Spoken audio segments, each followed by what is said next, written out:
Today I'll show you how to create this procedural rock shader. This is all displaced with geometry, and I kind of broke it down into 4 different types of rocks.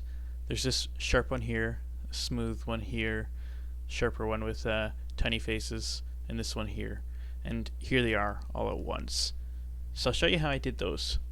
Let's get rid of this light here. Click back on the sphere and let's change this whole middle area to the shader editor. Hit N to get rid of that shelf. And then let's go ahead and change this top right to the 3D viewport. Zoom in a little bit here and scroll across the top and just turn off these overlays here. And we're going to add a couple modifiers. First of all, a subdivision surface modifier. We'll change both of these values to 4. And instead of Catmull Clark though, we'll change it to simple. And then we'll add a cast modifier. And that allows us to change it into a sphere by changing this factor to 1.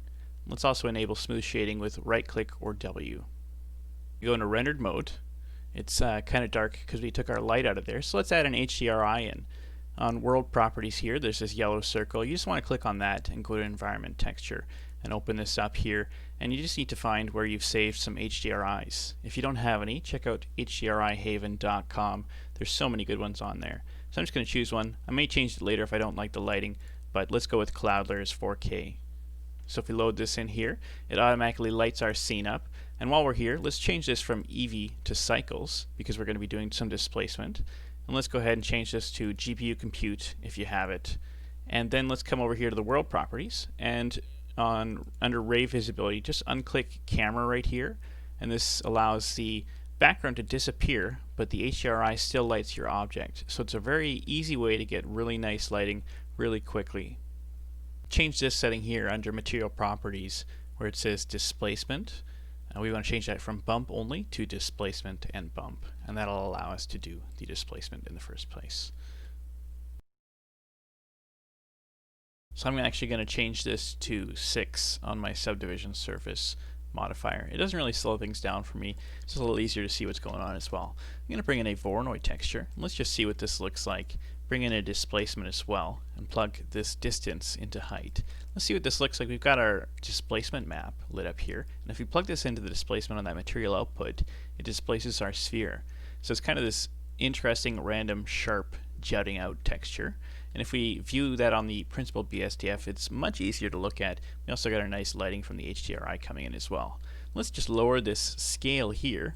If we bring it down, it starts to look more and more like a low poly rock quite quickly, especially around 1.2. While this Voronoi is selected, hit Control T for that Node Wrangler shortcut there. Make sure this is coming out of object instead of vector, and because it's coming out of object now, we'll just have to cut this number in half to 0.6 to get the same result as before.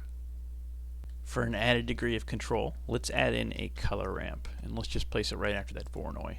We can see if we bring this black up, it kind of shrinks everything down until it reaches the point where it hits that sphere just to a certain size. So if we increase the scale, you get this interesting stuff going on there. If we lowered this down to very small, pretty interesting things going on. We're not really going to be doing that for this tutorial, but it's just interesting to take a look at if you kind of push this color ramp here a little bit. Same thing with you, if you bring this white down, it kind of hits a point where it hits this outer sphere and just has these circles that are cut out, these spheres that are cut out rather. So if you increase the scale here, again, pretty interesting texture. Not something we're going to be using here today, but it'd be cool for some, abstract textures or something like that. Let's also add an RGB curves node right after here.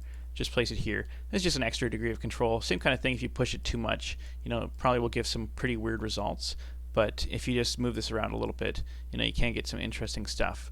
Just that makes it kind of unique. So let's just maybe put these in some interesting spots, just not too far away from the center there, but just fool around with this for a second here.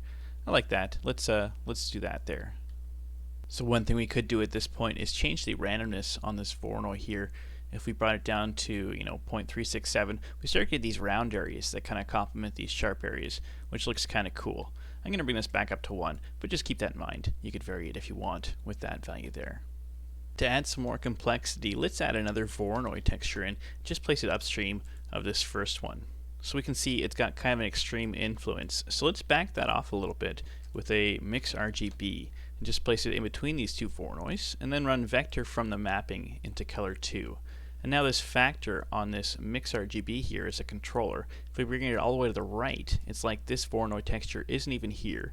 And if we bring it all the way to the left, it's got too much influence. So something in the middle is good. Something probably to the right is much better. Like 0.95 looks kind of good. This is actually coming out of the wrong output. It's supposed to be coming out of distance, but this is really cool as well. It's good to kind of see how this works as well. This is definitely a good option if you wanted to create some abstract rocks or something, some kind of similar material, you know. But let's run this out of distance. Let's look at this. It looks kind of cool too. It's got these sharp areas, and I'm going to lower the scale to 3. I'm pretty happy with that. Let's add some more complexity up here with a noise this time. Let's just place it right here. Let's bring another mix RGB and place it right after here, and run this vector into color 2 again. And let's change this scale right here to 15, so it's a little higher. And this factor, why don't we bring this up a little higher to 0.98 there. We get a little bit more subtle bump than before. Then let's come over here and actually bring in a bump node. Just place right after this Voronoi. We're going to run this right into, not into strength, into height, and then run this normal into the normal on this guy here. Just gives it a little bit extra information there. But let's turn this down. Let's turn the strength down to like 0.2, something like that. Look a lot more realistic. Let's start thinking about color as well. This noise texture here, we can click on it and hit Control-Shift-D to duplicate it while leaving it attached. And let's see what's going on there with Control-Shift left click. I'm going to turn this scale up to something like 40. Let's duplicate this and place it here. And let's change the scale to something lower like 10. So I'm going to put a mix in the middle here and run vector into color 2 here. And now we have this controller for how much influence this first texture has on this second texture.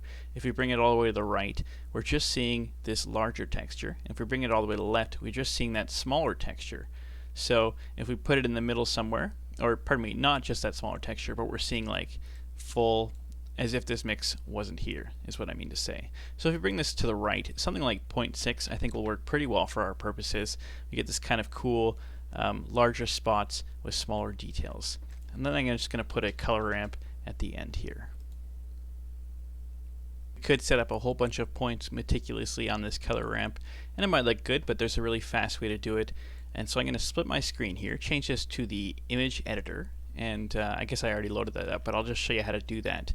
We've got this blank area here, and I've got this image I got off of Google, just of a granite texture. You just drag it on there, and now it's here in your window. Come over to your color ramp and hover over this slider here, hit E, then you can drag this eyedropper tool across, and it basically samples all of the points and puts them on your color ramp. It's a really convenient, super fast way of doing that. Then we can plug this into the BSDF, and let's look at that guy there. Our color already looks really good there. So I'm just going to close this back up, but feel free and do that as many times as you want till you're happy with that color you got. And the last thing we could do is try and make some of these areas a little darker. Maybe the areas around where these edges are occurring. If we Control-Shift-D this Voronoi here, it duplicates it while leaving it attached to this mix RGB. Let's change this to distance to edge, just see what's happening there. So you can kind of see those shapes are showing up pretty close to where those edges are happening. And if I bring in a color ramp here, place it here, and just change this black to something kind of gray, we can kind of see it's just kind of a little subtler there. So let's mix that with the color ramp and just see what's going on there. If we look at the principal BSDF, yeah, it looks pretty good. Maybe we could even change this to something like multiply, and then change this factor a little bit, bring it up. Yeah, it looks pretty interesting. I think you want to be careful on this. You know, subtlety is definitely better than going overboard with these effects, but it just kind of darkens some areas and lightens some areas to give it a little bit more added realism. So this is rock 1. One thing you could do as well is if you came to this Voronoi here and changed it to 4D, you could change this W value here and just get a whole bunch of different iterations of the same general rock shape. Some of them will look better than others, obviously, and you may want to sync it up with this one as well, change it to 4D and have the W be the same. You could also come over here and change this X value here, and this gives you a different iteration as well. So 2 different ways you kind of get some different versions within the same general parameters of these rock shapes here. Let's check out rock number 2 here. I'm going to bring in a Voronoi again. This is all set up so I've got the displacement and bump and the HDRI all ready to go. And I'm just going to run this Voronoi into a displacement. Let's just bring that in here. Run distance into height, and then run this into displacement right here. Then let's put a color ramp and an RGB curves in the middle. Just like that. Then let's highlight this Voronoi, hit Control T, and make sure this is coming out of Object, and move these guys over here. Then we're going to bring in a Voronoi and place that right here, and bring in a noise and place that right here. Then we're going to bring in two mix RGBs right here and right here. And we're going to run vector into that first one, and then right from this first mix RGB into color 2 of that second one there. And then we have two controllers that control how much influence this has here. So let's change this to 0.95 and 95, just like that. And then make sure it's coming out of distance right here. Let's turn this scale down to something like 1. That looks pretty good. And then what we're going to do is we're going to change this from F1 to smooth F1. So this actually increases the processing quite a bit with this guy here. You got to be kind of careful. It takes a bit longer to render, and it's because of this smooth F1 here. But it is kind of a cool effect, so I just thought I'd show you how I did this one here. I think this is coming through a little bit too strong as well, so why don't we change this to 0.98 for the second one. Then to work on the color, let's do the same thing we did last time, where we just bring this noise up here with Control-Shift-D. Let's set this to something higher, let's say 30. And let's just duplicate this guy here and set this to 10. And then I'm going to bring a mix RGB up here, run vector into color 2, color into color 1, and then just run this into that second noise texture there. It's a little too close. So then let's take a look at what this is doing. Lower this guy here. Let's go 0.6, something like that. And let's lower this down to 5. Yeah, that looks pretty good. I like to look at that. It's just an easy way that I've been getting rock colors lately that I'm pretty happy with. So let's just run this into the BSDF here, but let's bring in a color ramp, and we're going to do the same thing we did last time as well, where we bring this window across, change this to our image editor, and I've still got my granite texture, but if you don't have that, just grab it from a window and just drag it in here, and it'll just show up in your image editor. And then you can come over here to the color ramp, hover over this, hit E for eyedropper, and then you can scroll across and sample as many points as you want. And then you get this interesting rock texture just really fast. You know, super easy to do. So I'm pretty happy with this. We could change it around a little bit, maybe lower the scale a little bit, but this looks pretty good. The last thing we'll do as well is just try and get some darker areas with this distance to edge trick. So let's move this over here and run this into a color ramp. And just take a look at that distance to edge. Yeah, so there we go. Let's just make this kind of a gray color. Something like that. Maybe move it in. Nah, I don't like that. Maybe make it lighter. Yeah, something like that looks pretty good. Let's mix that with this and maybe change this to multiply. Change it to like 0.8. Let's see what that looks like. It's a little shiny for my tastes. Maybe let's drop this, or not drop it, but raise it up so it's a little less shiny, a little rougher, to 0.7. Looks pretty good. Let's actually come over here to this distance output from this Voronoi texture and add a bump node. Forgot to do that. Just run this into height and set this to 0.2 and plug this normal into the normal here. And it'll just give it a bit more of an interesting bump look there. I changed this first noise texture scale to 2, and then this factor here I changed to 0.275. That just allowed that noise texture to come through just a little bit more. I thought it looked a little bit better. Alright, let's check out Rock 3 now. We're going to bring in a Voronoi once again here, and let's just take a look at that guy. We're going to run it into a color ramp, then into an RGB curves, and then into a displacement node. And we're going to run it into the height, and this is going to go into the displacement there. Let's run this back through the principled BSDF here, And let's turn this scale down to something like maybe 3, something like that. Let's hover over this and hit Control T, make sure it's coming out of Object. Then we'll adjust this a little bit more. Maybe 1.1 looks good. I like the look of that. It looks pretty dynamic. Let's move these over here and bring in another Voronoi. I'll just place that right here. Then I'm going to bring in a noise and just place that right here. And let's bring in 2 mix RGBs for in between these textures. Run vector into color 2 there on that one there. And then this color from that first mix into color 2 of that second mix. And now we have these 2 controllers. I'm just going to set these both at 0.95 for now, just like that. That looks pretty good. And let's also make sure that this is coming out of distance rather than color. Let's come over here to the scales as well. This Voronoi is probably a little low. Why don't we turn this up to like 5 there? And that just makes it so it's a little bit more jagged. Maybe 3 is a good number there. I like the look of that. And let's change the scale on the noise as well. Why don't we turn this up to like 20 or something like that? You can see now it's got a lot more bumpiness. And why don't we turn this factor on the first mix up a little bit? That'll kind of hide that bumpiness a little bit. At 0.98, it's a lot more subtle. Let's take a look at the color as well. We'll do the same thing as we did before with this noise texture, this mix, and then just a second noise texture here. Plug this into color 1, the vector from that mapping into color 2, and then all of this into that last noise texture here. We'll set this one to like 5, and this one is going to be 30. And if we see what that's doing, it's just kind of these spots with detail in them. If you bring this down, let's put this at 0.65. Now let's split this screen and open up the image editor. And I've still got the granite from before, but let's choose a different one. I've also got this sandstone, so I'll just drag that over. Let's zoom in a little bit here, and I'm going to add a color ramp right after this noise texture here. Hover over here and hit E, and then drag this eyedropper across here.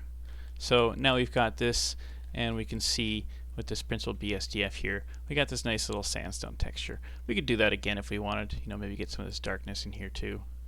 Looks kind of cool. Probably want to adjust this a little bit. Maybe what I can do is,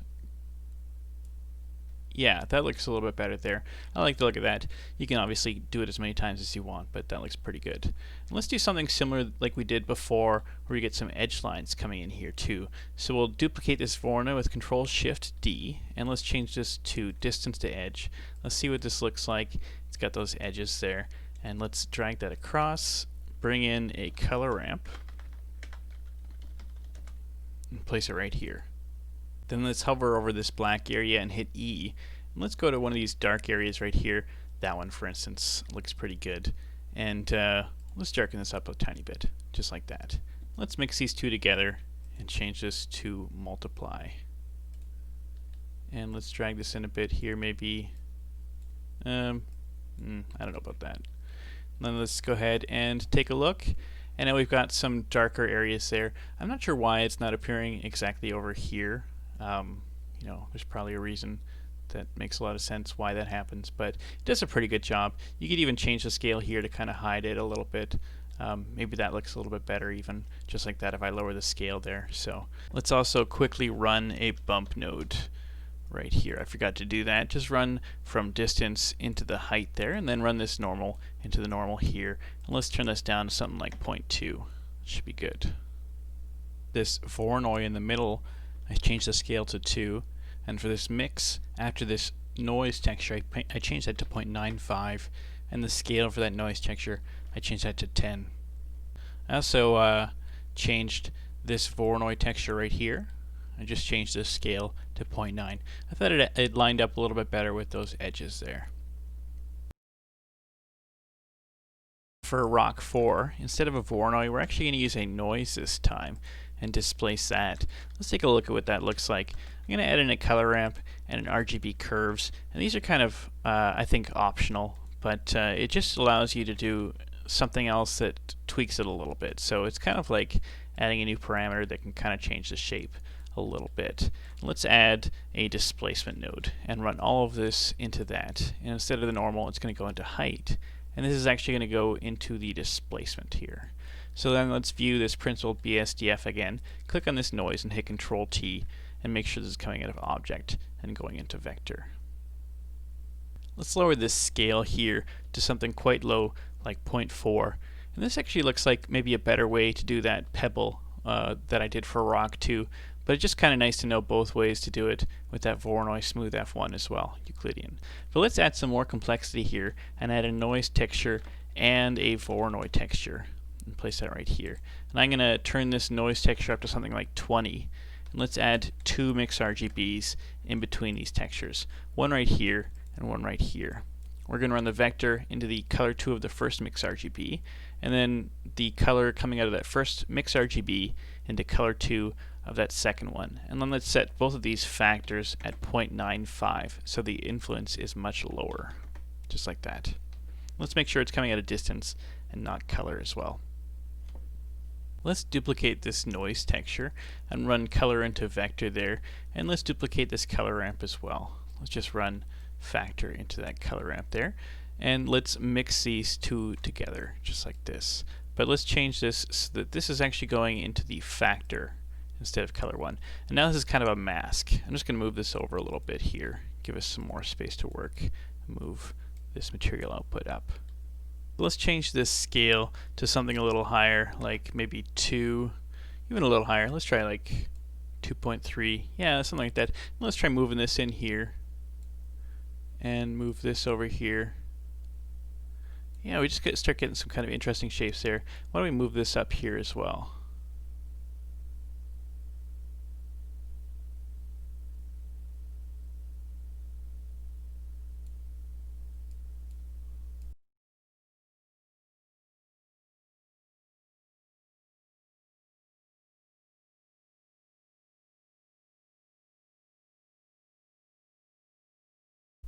Let's try moving this a little bit as well here. See what this does. Yeah, kind of get some interesting stuff there. I like the look of that. I wanted to get something with smaller detail like that, so that looks exactly like what I was after. And why don't we change the roughness a little bit as well? Something like 0.6, I think it'll be a little bit more realistic. It's a little too close. Yeah, I think that looks better. Let's take a look at the color next. I'm going to do the same thing I did before. I'm just going to duplicate this noise texture, bring up this mix, and duplicate this noise texture again. Change this one to something like 5. Put this into the first one, and put this into color 2, and into that vector on this guy here. Then just run this into that second vector. So hopefully you can see what's going on there. Yeah, this is just my controller here. So we can see the color there. It's just something like this. Let's bump this up actually, something like 40, and let's do 10. Yeah, it looks a little bit better. Let's set this at 0.7. And I'm going to run this into a color ramp, just like that. And let's split the screen, open up our image editor, and I've got this granite texture here. I'm going to hover over this slider here and hit E, and then I can drag this across, and then it just kind of samples everything, gives me an interesting texture. So yeah, I could always change that, but it looks kind of cool, so I'll just leave it as is for now. And let's plug this into the color on the BSDF and just take a look there. What I want to do is bring in a bump node, put it right here, and run this into the height. Let's run this into the normal, and let's just turn this down to something like 0.2. I'm just going to tweak a couple settings here just to make it look a little bit more realistic. Maybe tone these down a little bit.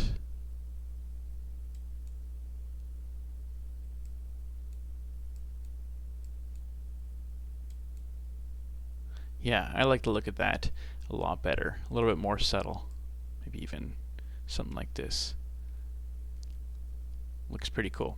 One last thing I want to do here is just change this Voronoi from Euclidean to Manhattan. And it just gives it a bit of a different look there. I kind of like this for a big rock in a scene. You know, it's got some interesting smaller details on this larger rock there. So feel free and fiddle around with this until you like the look of whatever you got going on here. With this color ramp here, I just moved this white a little bit down here, and then this black pretty much all the way down. Something like this here. Hope you're able to follow along with everything, and if you were confused about anything, feel free and ask me, and I'll see what I can do to clear that up. I also threw this up on Gumroad. If you don't feel like making it, you can buy it for $1, and it includes these extra rocks here as well. They're just variations on the ones I showed you today, but very similar. Thanks for watching.